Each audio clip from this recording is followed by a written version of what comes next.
E aí, meus amores, como é que vocês estão? Sou eu, Lázaro Ramos, ator, diretor, escritor, mas acima de tudo, pai. Pai de Maria Antônia, João Vicente, o que é uma grande alegria para mim, algo que eu tenho muito orgulho e aprendo muito também. Meu envolvimento com a paternidade é diário e descobertas incríveis sobre meus filhos e também sobre mim.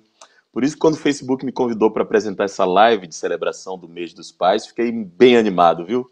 Acho que essa é uma oportunidade, mais uma oportunidade para nós, pais, nos ouvirmos, trocarmos experiências, construir uma paternidade juntos, como acontece nos grupos do Facebook. A partir das conversas que acontecem nessa comunidade, os pais constroem essa jornada de uma forma leve e inspiradora para todo mundo. Já dei um spoiler aqui, né? Vocês perceberam, né? Pois é, hoje eu não estou sozinho, não. Deixa eu explicar como é que vai funcionar a nossa live. Já viu o livro, né? Já viu que tem live, mas não é uma live qualquer, não. Vou conversar com dois pais, dois caras muito legais mesmo. Vai ser com o Felipe Oliveira, do grupo do Facebook Pais Pretos Presentes, olha ele aí, e com o Rodrigo Sarti, do grupo Paternando. Primeiro vou trocar uma ideia com o Felipe, tá bom, Felipe? Sobre como é ser pai preto no Brasil hoje. Depois, eu e o Rodrigo vamos falar sobre estereótipos de masculinidade. Bem do nosso tempo, né? A gente poder refletir sobre isso. Para finalizar, nós três vamos responder uma pergunta enviada por um pai do grupo do Facebook. O tema da pergunta vai ser paternidade ativa. Paternidade ativa, que já é um termo que eu tenho questões. Vamos falar mais na frente, tá? Vai ser um arraso. Vamos começar, gente? Que hoje é dia de pai dar show aqui na live do Facebook. É dia de show de pai. Vinheta.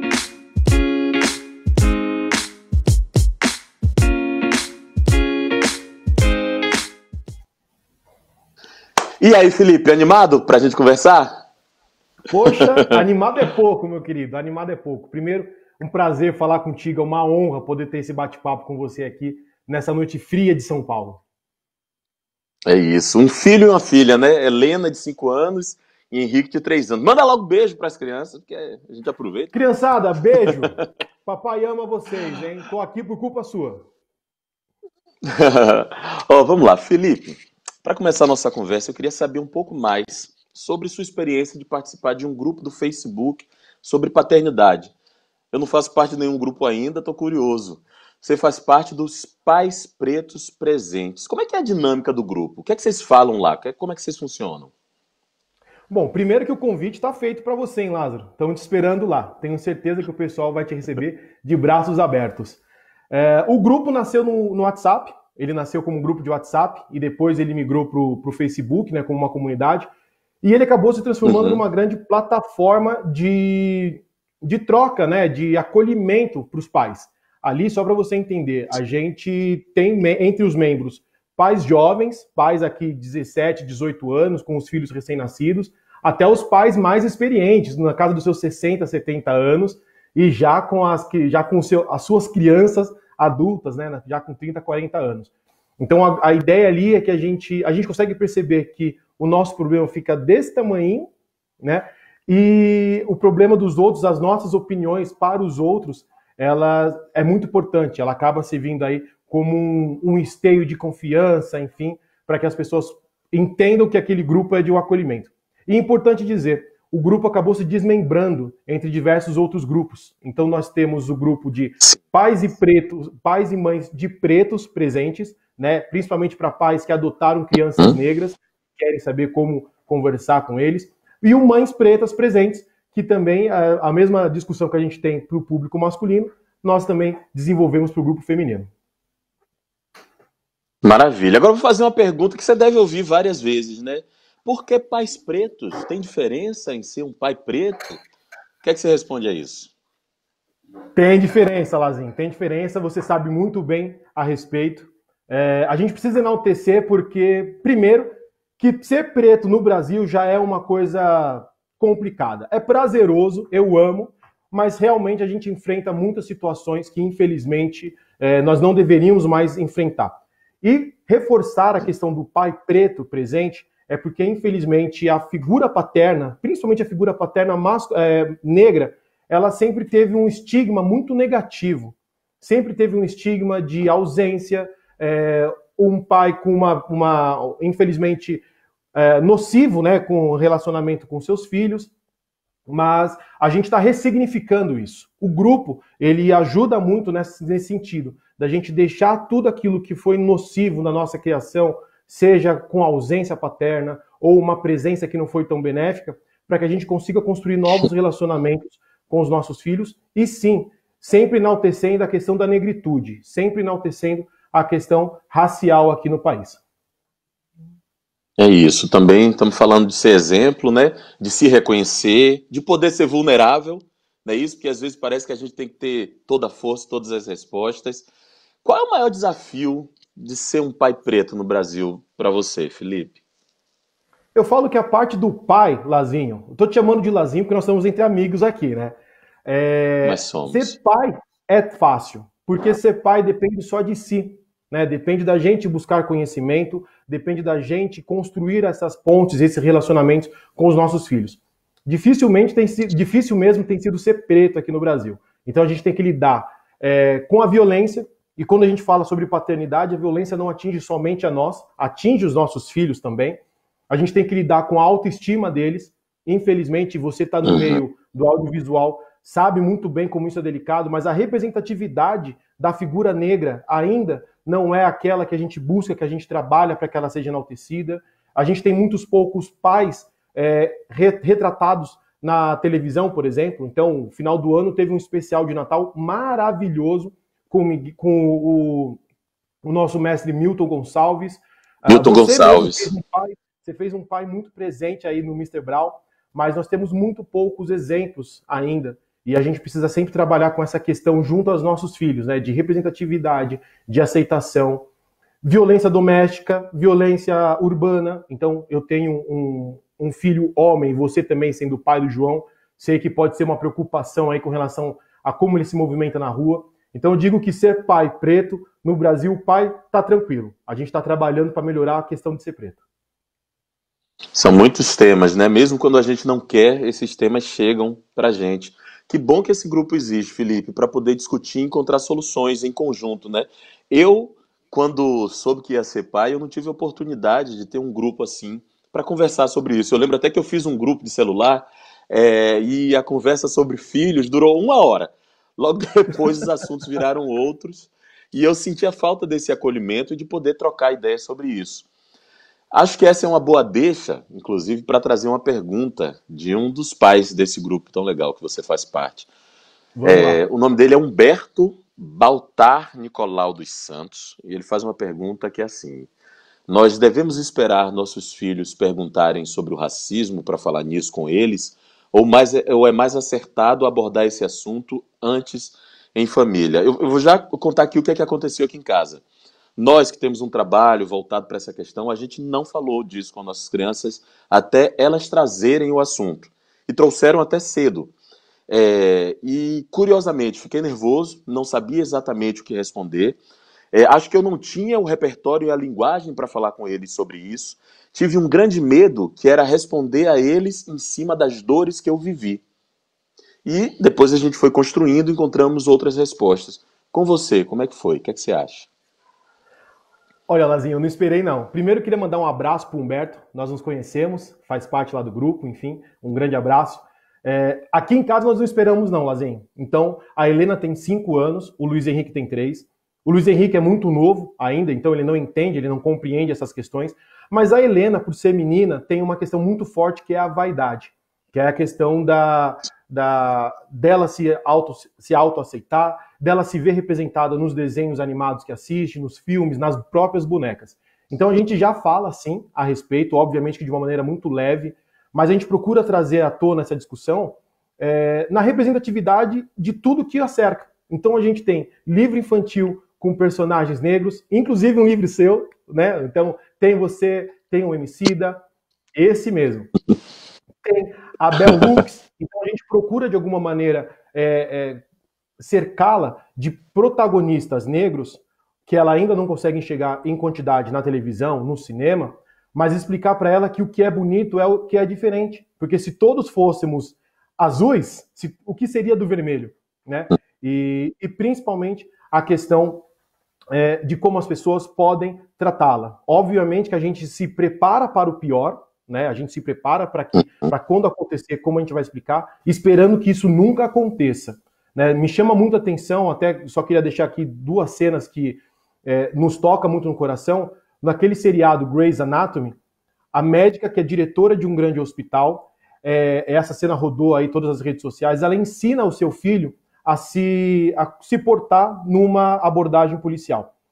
Pode parecer forte a cena, mas infelizmente ela se faz presente em todos os lares negros, aqui no Brasil mesmo. Por exemplo, eu sempre fui criado para não andar de moletom na rua, no escuro. Né? Então é uma questão que a gente vai trabalhando aí com leveza, pela idade da Helena, mas eu tenho certeza que você também levou muito bem aí com o João e com a Maria. Estamos aprendendo, né? Estamos aprendendo. Tem uma frase que de vez em quando eu falo, eu digo assim, eu queria ter que preparar o meu filho só para ele saber que ele tem direito de amar e ser amado. Mas a vida vai dando rasteiras e a gente tem que preparar eles para os outros desafios que infelizmente podem acontecer na vida deles, né? Vamos lá, vamos seguir nosso papo. Eu queria pedir para você esperar um pouquinho, daqui a pouco voltar, que eu queria trazer o Rodrigo para trocar uma ideia comigo. Vou Pode ficar ser, por Felipe? aqui. Daqui eu não saio, fica tranquilo, Fica aí. Lazinho. Rodrigo, cadê você, Rodrigo? Rodrigo Sarti, pai da Maia, de 7 anos, e que faz parte do grupo Paternando. E aí, Rodrigo, como caminhas? Cara, muito feliz de estar aqui, Lázaro. É um prazer enorme discutir paternidade, masculinidade com você. Eu admiro muitíssimo o seu trabalho, então é uma honra estar aqui, cara. Que isso, eu que agradeço. Não vou começar levinho com você não, tá? Já vou pular o assunto para um tema que tem sido, felizmente, muito discutido hoje em dia, que é os estereótipos de masculinidade. O que é que você explica para o pessoal que está assistindo a gente o que é isso? Sobre o que é isso? Cara, vamos começar direto, né? Eu acho o seguinte, estereótipo de masculinidade é isso, são os clichês de como a masculinidade é sistematicamente retratada e repetida, né? Dentro do nosso grupo, o Paternando, e também no nosso podcast, o Balaio de Paz, a gente procura falar muito sobre esses estereótipos, como eles são, na verdade, limitadores de transformações sociais, porque se a gente fica repetindo a mesma coisa sempre, a gente nunca vai para lugar nenhum, né? Mas eu acho que tem uma coisa que é bacana de falar, que é o seguinte, eu vejo muito dois tipos, ou dois polos de estereótipos, talvez. O primeiro é aquele estereótipo que coloca o pai como inepto, bobo, brincalhão e não sabe seguir uma regra, não sabe trocar uma fralda, não sabe cuidar de uma criança, não sabe achar nele empatia para acolher. Então, isso, na verdade, tudo que faz é descarregar em cima da mãe uma responsabilidade absurda de fazer com que ela tenha que fazer tudo aquilo que o pai não está fazendo. Ou seja, é uma maneira de perpetuar esse machismo aí do cara deixar tudo na mão dela porque ele acha que por alguma razão o tempo dele vale mais do que o dela. Eu não sei muito bem quais são todos os fatores, mas eu acho que esse é um deles. E o outro é a definição do macho, o macho alfa, o cara pegador, o cara que conquista tudo, que não leva desaforo para casa, que, sei lá, que não chora, por exemplo. Então isso tudo eu acho que é muito perigoso. Primeiro, se o cara é o provedor, isso é uma coisa estrutural na vida dele, um fracasso comercial, profissional, por exemplo, tem consequências muito mais graves, né? É muito mais sério do que... porque mexe com a estrutura da pessoa. E depois todas as outras questões... Muita gente adoecendo por isso, né, Rodrigo? Muita gente adoece, inclusive, por isso, né? Muita gente adoece. Vai assumindo esse papel... Porque realmente desestrutura tudo, e isso tudo flerta com a violência também, né? Porque assim, não chorar, ser durão, quer dizer, tem que ter um comportamento agressivo, e esse flerte com a violência desse tipo de comportamento agressivo é muito perigoso, né? E de qualquer maneira, esses dois polos, eu acho que eles fazem a mesma coisa. Essa perpetuação desses estereótipos faz com que a gente não consiga desenvolver como sociedade, mudar isso, e principalmente, cara, que eu acho que é a grande pena, faz com que os pais não possam viver uma paternidade plena, mais humana, conectada de verdade, entendeu? Isso eu acho que é a grande tristeza de todos os estereótipos também. E prazerosa. E prazerosa. Eu gosto muito de falar sobre paternidade usando essa palavra também, porque tem muito prazer em ser pai. Agora a gente pode cair a qualquer momento nesses lugares, né, Rodrigo? A gente precisa estar muito atento para ir se construindo todos os dias. O que é que você acha que fazer parte do grupo Paternando te ajuda nessa jornada? Eu acho que tem uma coisa que é fundamental.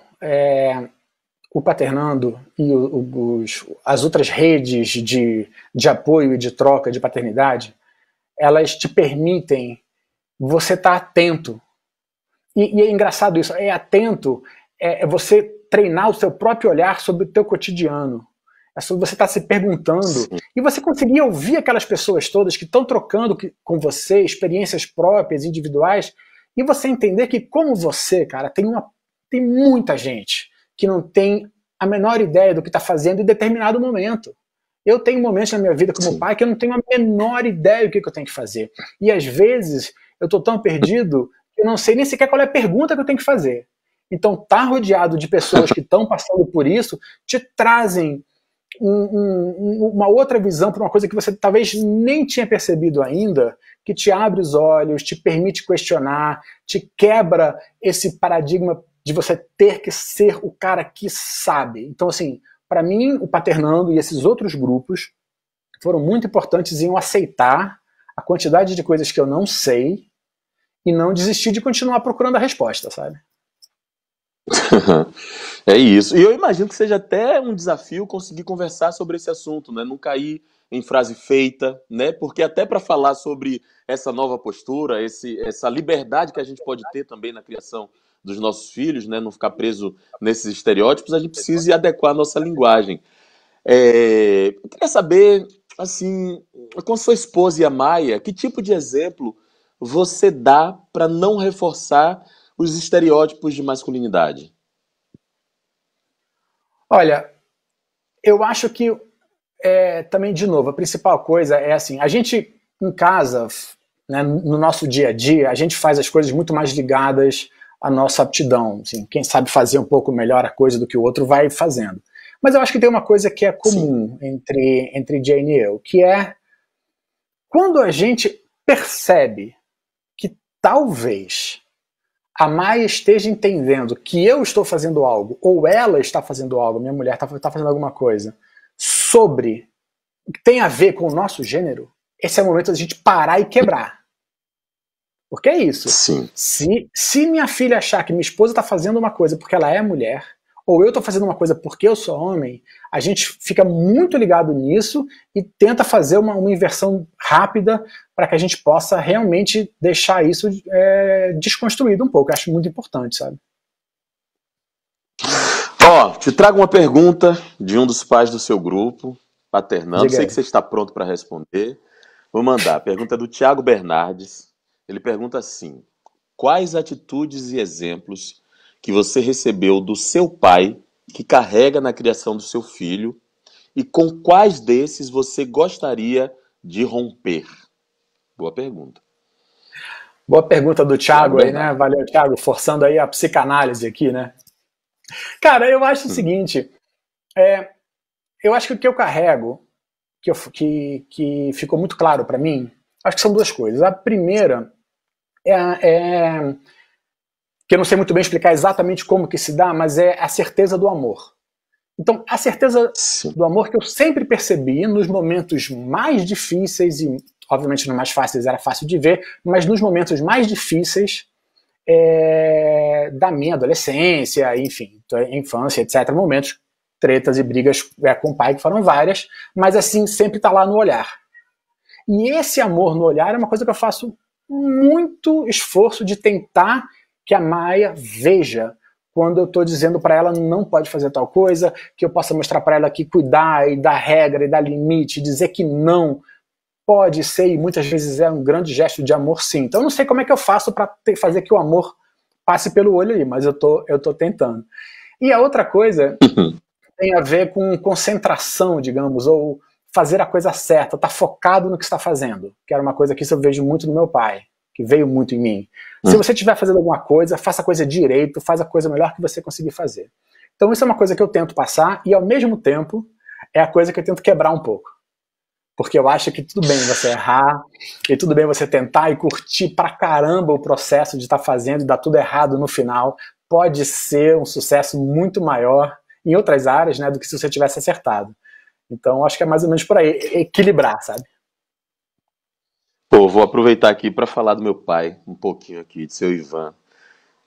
Respondendo essa pergunta, que não é para mim, mas eu queria fazer essa homenagem a meu pai, porque ele foi um cara assim que ele não era de muito toque, não tinha muitos abraços, beijo, brincadeiras, mas foi um cara presente, responsável, me aconselhava muito, assim, era exemplo de ética, inclusive, e isso eu me espelho muito nele. Agora, a parte que eu estou rompendo é justamente o oposto. Eu sou o pai que agarra, beija, faz cócegas o tempo todo. Mas entendo também que era o que era possível para ele, né? Não tem muito um formato de paternidade. O que era possível para ele, ainda assim, faz com que eu diga que ele é um bom pai. Então, meu pai, seu Ivan, te amo. Trazer o Felipe aqui para a conversa, para voltar. Felipe chega aí de volta. Para quem está entrando agora na live Show de Pai, eu vou explicar. Estou aqui com o Felipe Oliveira, do grupo do Facebook Pais Pretos Presentes, e com o meu amigo Rodrigo Sarti, do grupo Paternando. A gente está trocando ideias sobre paternidade. Estou adorando estar aqui com vocês, viu? Gente, para entrar na última parte da live Show de Pai, nós vamos agora responder uma pergunta de um pai do grupo do Facebook. E a gente tem um tema para a pergunta que é paternidade ativa. Já tenho questões com esse termo. Paternidade já devia ser ativa. Não é isso? Aí tem que botar esse ativo aqui. Mas, Felipe, explica para o pessoal que está aqui assistindo a gente o que é essa tal de paternidade ativa e por que é que ela é importante. Ó, Lázaro, a gente vai tirar o ativa desse paternidade ativa com o tempo, eu tenho certeza.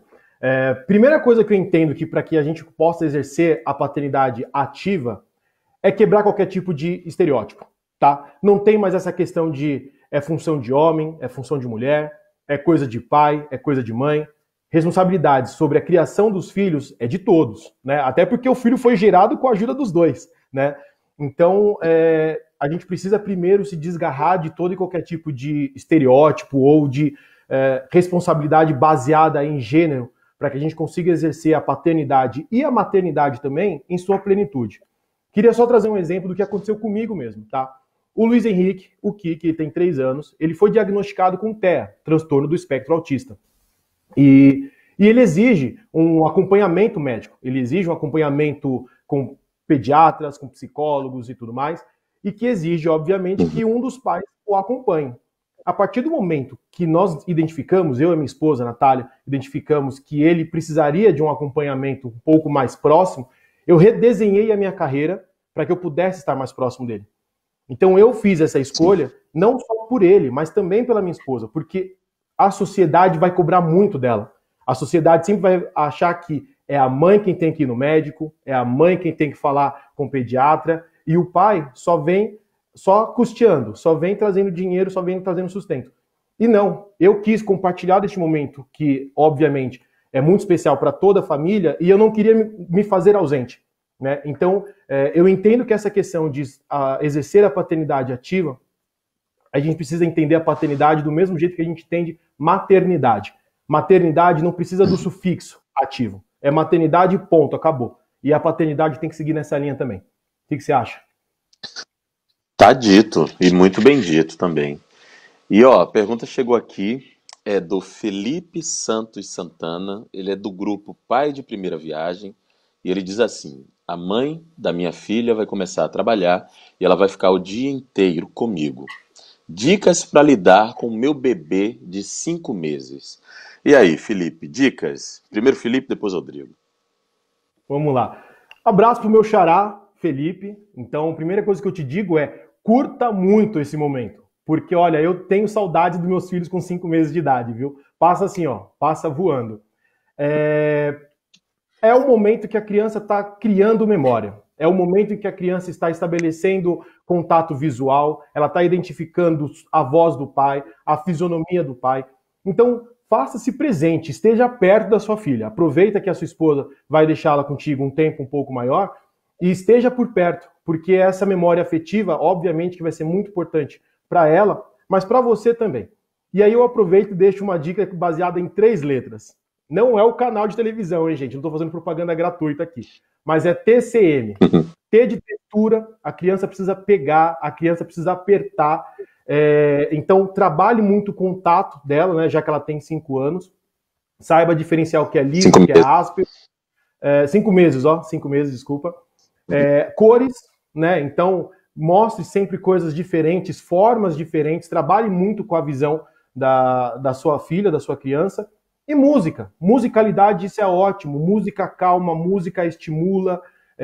Então, também trabalhe com a audição dela. Eu tenho certeza que você vai construir muitas memórias boas para ela, mas principalmente para você aí, se você seguir essas 3 dicas.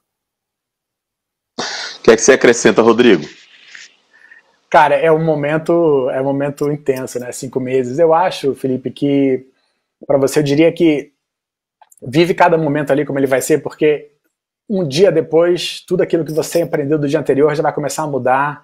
A criança está passando por todos esses saltos de desenvolvimento. Cada semana é um montão de novas conexões no cérebro dela aí que se juntam. Daqui a um mês aí ela vai estar provavelmente já... Você vai estar fazendo uma introdução alimentar aí, se deu certo, esse aspecto. Então, eu acho que tem uma coisa que é o seguinte, cara. Fica relaxado em saber que você não vai ter mais da metade das respostas. Você provavelmente não vai saber o que fazer muitas vezes. E aí você rodeia de pessoas com quem você vai trocar ideia, com pessoas com quem você vai conversar, que elas também vão dar um conselho que é baseado um pouco na paternidade delas, ou na maternidade, tua mãe, tua avó, enfim, quem você tiver perto de você, teu tio, etc. Quem puder ajudar. Mas eles vão dizer um pouco o que eles passaram, talvez, e você vai descobrir o que você vai passar. Eu... Nessa época, curtia muito e durante muito tempo.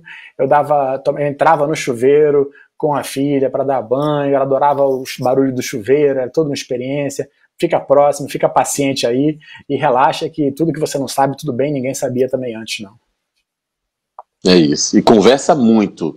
Mesmo muito. Antes de falar, de emitir as primeiras palavras, conversa. Gente, que incrível bater esse papo com vocês. Não posso encerrar essa live aqui sem dizer que tenho consciência de que alguns anos atrás não teríamos essa conversa, a oportunidade de falarmos sobre isso e a liberdade para conversarmos sobre isso. Parecia que não tínhamos autorização para a gente ter essas dúvidas, para a gente compartilhar essas informações. Então, que bom que a gente pôde estar hoje aqui, mais uma vez conversando, com perspectivas diferentes e celebrando a paternidade também. Porque, como disse antes, paternidade também é prazer e participação na família. Queria ficar a noite toda com vocês aqui. Toda semana a gente levar esse papo, mas infelizmente não dá. Então, obrigado, Felipe, Rodrigo. Por favor, momento de vocês se despedirem também. Bom, Lazinho, obrigado. Mais uma vez, agradeço muito ao convite que você nos fez, que o próprio Facebook nos fez. Queria agradecer ao pessoal do grupo Pais Pretos Presentes também. Como recado, eu deixo primeiro que conheçam as comunidades do Facebook. Eu tenho certeza que você vai encontrar alguma comunidade que te atraia, que esteja próximo ao que você está buscando de informações. Deixo o convite para todos os pais entrarem no grupo Pais Pretos Presentes também. Tá? Serão todos recepcionados de braços abertos. Inclusive o senhor Lazinho, o convite está de pé. Não já você. E deixo como recado, primeiramente, um agradecimento ao meu pai. Né? Então, eu digo que ele foi o principal incentivador para que eu fosse um pai também presente. Então, a questão de ser pai presente já era muito antiga dele. Um abraço a todos os pais da minha família, meu sogro, meu irmão, meus primos, enfim, todos que são pais. E para todos os pais do Brasil, se façam presentes, tá? Se permitam ser vulneráveis, se permitam aprender, a errar, a chorar, a pedir ajuda, a fazer suas palhaçadas em lugar público com as crianças, porque isso é uma memória que vai levar para sempre. E também, não só para a criança, mas para vocês também. Então aqui fica meu abraço, meu agradecimento e te espero ver em breve, hein? Tá certo. Galera, eu queria agradecer muitíssimo o convite. Lázaro, foi uma honra poder conversar contigo. Felipe, muito bacana trocar essas ideias com você também. Queria dizer que eu acho que é um desafio muito grande a gente sair de um lugar que a gente é colocado que na verdade é baseado numa situação opressora, onde a gente, de uma forma ou outra, é beneficiado, onde a gente, como o Lázaro falou, a paternidade ativa, esse nome só existe porque socialmente se permite falar, ele não é um pai muito presente, né? Quer dizer, não é uma coisa tão grave, e deveria ser uma coisa muito grave, né? Então, é um lugar muito complicado a gente sair disso, eu acho que é um exercício diário, e a gente volta e meia é colocado, a gente volta e meia se coloca sem se dar conta. Então, tomar cuidado, bastante cuidado com isso, olhar e ter coragem de se entregar por uma paternidade que pode ser cheia de emoção, cheia de amor, que vai realmente desestruturar a gente. E isso é bom. Então, aproveitem essa desestruturação, porque eu acho assim, a maior recomendação que eu posso dar é aproveitem essa desestruturação, porque ela é realmente maravilhosa. E vamos tomar muito cuidado, porque a gente sendo e tomando cuidado nisso, a gente vai criar filhos que vão sofrer menos para passar por essa transformação que a gente está tentando, mal ou bem, fazer, entendeu? Então, obrigado de novo. Também queria agradecer a nosso intérprete que está levando essa conversa para muitas outras pessoas também. E obrigado, Facebook, obrigado, Lázaro, obrigado a todo mundo. Obrigado, gente. Obrigado, Facebook, por esse convite. Obrigado para os pais dos grupos do Facebook que mandaram perguntas ótimas para a gente responder. E vocês de casa, obrigado por nos acompanharem. E até a próxima, gente. Se cuidem, por favor. Beijo grande. Tchau, gente. Tchau, tchau. Tchau.